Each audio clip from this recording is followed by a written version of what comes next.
Today, we are getting into something that, let's be honest, affects pretty much all of us: procrastination. We're going to break down the psychology of why we put things off, and more importantly, share some simple, powerful steps to actually get started. So, have you ever put something off and then really wished you hadn't? Well, you're not alone. Not even close. In fact, research shows a staggering 95% of people who procrastinate genuinely wish they could stop. So this isn't about being lazy or lacking willpower. It's something much deeper and way more human. All right, here's how we're going to break this down. First, we'll look at just how big this procrastination epidemic really is. Then, we'll dive into the fascinating battle happening inside your brain. From there, we'll unpack the psychology of why we delay, give you a practical toolkit to fight back, and end with a pretty cool trick I call the procrastinator's Judo move. First up, the procrastination epidemic. And the subtitle here really says it all. It's not just you.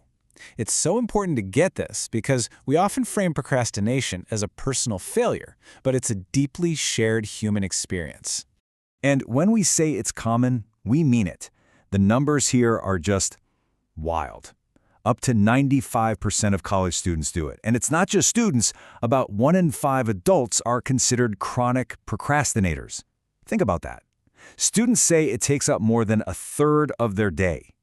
This isn't some minor quirk, it's a huge part of modern life.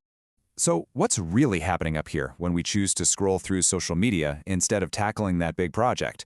Well, it turns out it's less about laziness and more about a literal battle raging inside your brain. Think of it as this epic showdown. In one corner, you have your prefrontal cortex, the sophisticated planner, the part of you that thinks about the future. And in the other corner, you have the limbic system. I like to call this the instinctive toddler. It's a primitive part of your brain that just wants what feels good right now. When you procrastinate, the toddler is winning that fight, demanding that instant dopamine hit. And this whole last-minute panic thing, there's a name for it: temporal motivation theory. Basically, the future reward of finishing that big project feels abstract. It can't compete with the very real, immediate pleasure of watching one more cat video. But as that deadline gets closer and closer, the pain of failing suddenly becomes very real and very immediate. And that's when our motivation goes through the roof.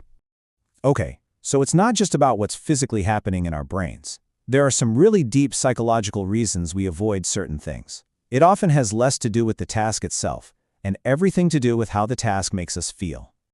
So here's the big takeaway. Procrastination isn't really about being lazy. It's about avoiding negative feelings.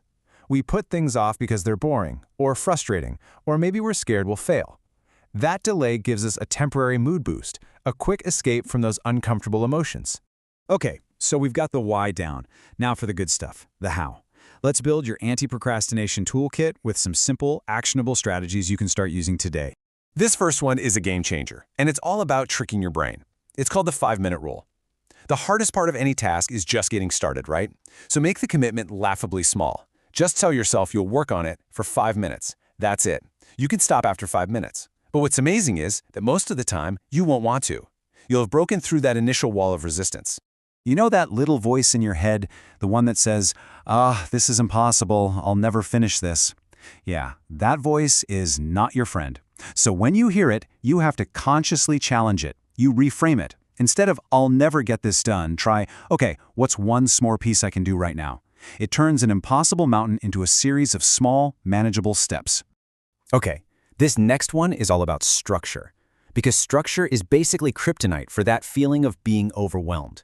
You can break a huge project down into tiny, bite-sized pieces.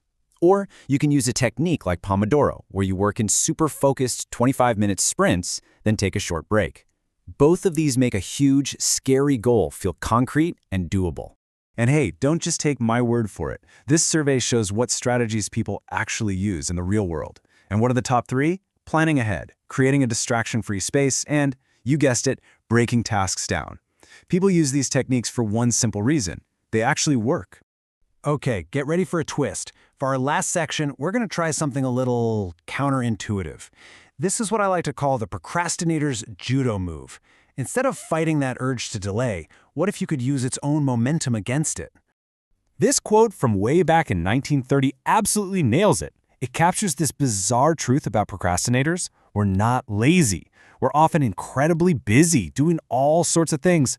They just happen to be things that aren't the #1 priority on our list. And that leads us to this brilliant strategy called structured procrastination. Here's how it works. You make a to-do list, right? But you intentionally put that big, scary, most important task right at the top. Then you let your brain do what it wants to do, avoid it, by working on other, less important but still useful tasks on the list. You see what's happening here? You're tricking yourself into being productive. You get to satisfy that urge to delay the big scary thing, but instead of wasting time, you're knocking out other items on your list. This builds this awesome sense of accomplishment and momentum, which makes turning to that main task feel way less daunting when you're finally ready. So, when you boil it all down, the 5-minute rule, the mind games, even the Judo move, all these different tips and tricks, they all point to one single powerful truth.